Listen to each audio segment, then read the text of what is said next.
2020 সালে একটা মেয়ে এবং একটা ছেলের জীবনে ঘটে যাওয়া ছোট্ট একটা গল্প আজকে তোমাদের মাঝে তুলে ধরতে চলেছি। সামান্য একটা ফ্রি ফায়ার গেম থেকে যে দুটো মানুষের জীবন কোন জায়গায় নিয়ে যে ফেলতে পারে সেটা আজকের গল্পটা শুনলে বুঝতে পারবা। আমাদের চলার পথে কাউরে ভালো লাগতেই পারে, এটা খুবই স্বাভাবিক। আর ভালো লাগা থেকেই কিন্তু ভালোবাসা তৈরি হয়ে যায়, এটাও খুবই স্বাভাবিক।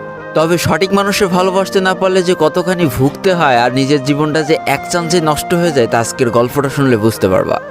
এই জন্যই বলি, হাতে যদি কিছু সময় থাকে ভিডিওটা প্রথম থেকে শেষ পর্যন্ত দেখে যাও, কারণ জীবন থেকে নেওয়া গল্পগুলো থেকে অনেক কিছু শেখা যায়।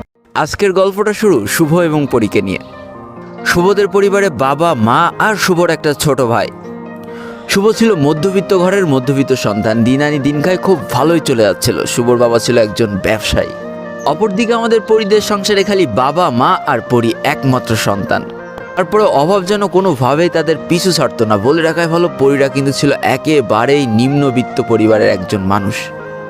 পরীর বাবা ছিল একজন নাইট গার্ড। পরিবারটা ছোট হলেও পরীর পড়ালেখার খরচ জোগাইতে হিমশিম খেয়ে যেত পরীর বাবা। শুভ ফ্রি ফায়ার খেলা শুরু করে 2018 সালের ফেব্রুয়ারি মাস থেকে।